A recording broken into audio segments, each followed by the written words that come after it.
madaxweynaha dowladda deegaanka Soomaalida mudane Mustafa Maxamed Cumar wasiirka xafiiska caafimaadka deegaanka Dr. Muuse Axmed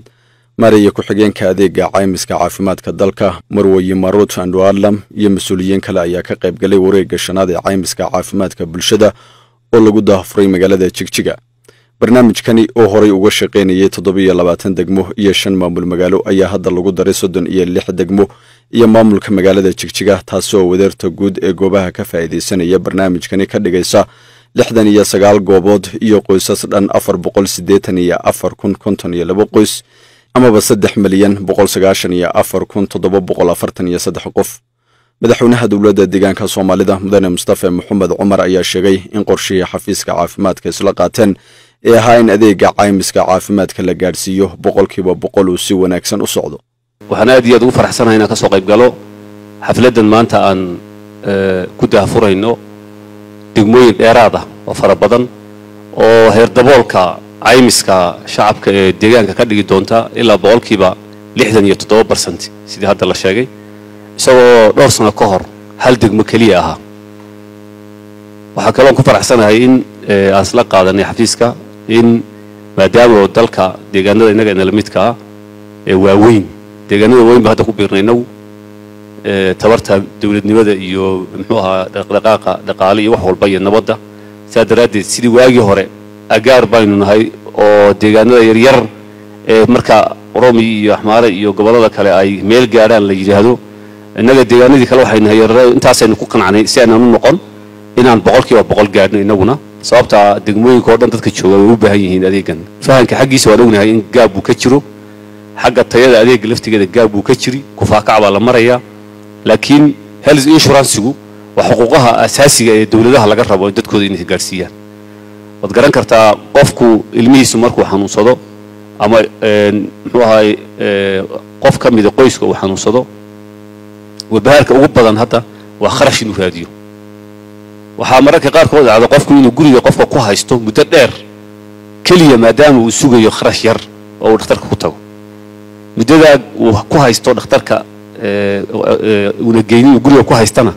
xanuunku wajiyo kale inuu soo yeesho ayaa dhacda. sidaa daraadeed hawshan haddii dadku fahmaan bulshooyinka la fahanto xarumaha caafimaadka adeegaas bixinayaana ay tayadooda kor u qaadaan waxay iman doontaa in yani laga maarmo arintii ahayd qofku inuu sugo ee qof ehel lacag u doonto dadkeenu dad hayntooda aad u hooseyso sadogtiin marka inuu raadsado qof ka bixiya dhakhtarka ilmiha iga shubmayo ama iga qandhaysan oo dhakhtarka inaan tagaan doonaya laakiin lacag ma hayo meeshan ay ka baxdo marka laba ayaa loo kala qaaday sadogtiin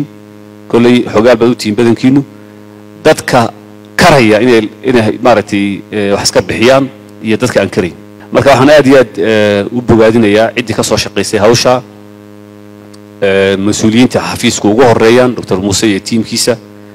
si gaar ah xaawo oo iska xil saartay runtii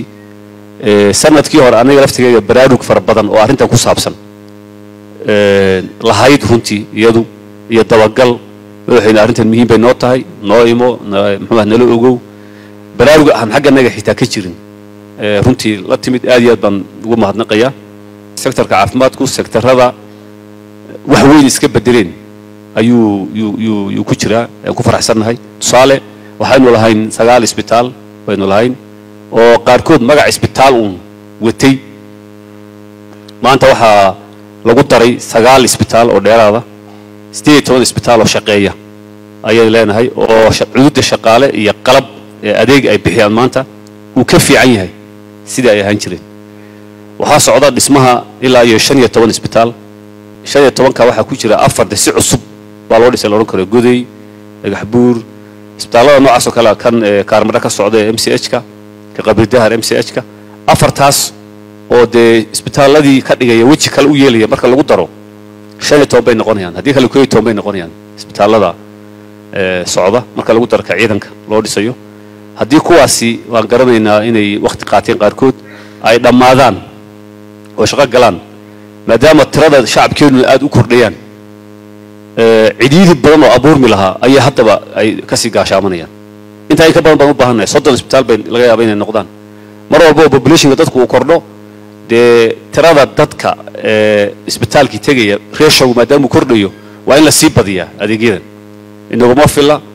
laakiin hadda populationkeenu cudud population markaan eegno soddonkaasi haddii ay shaqo galaan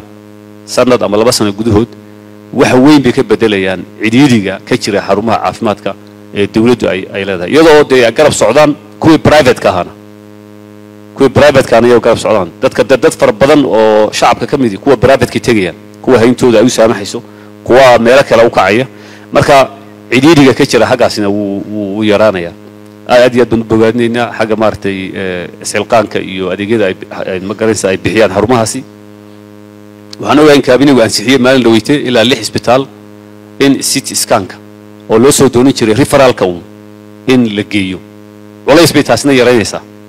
dad fara badan oo halkaa lagu daweyn lahaa baa u baahnaanaya in city scan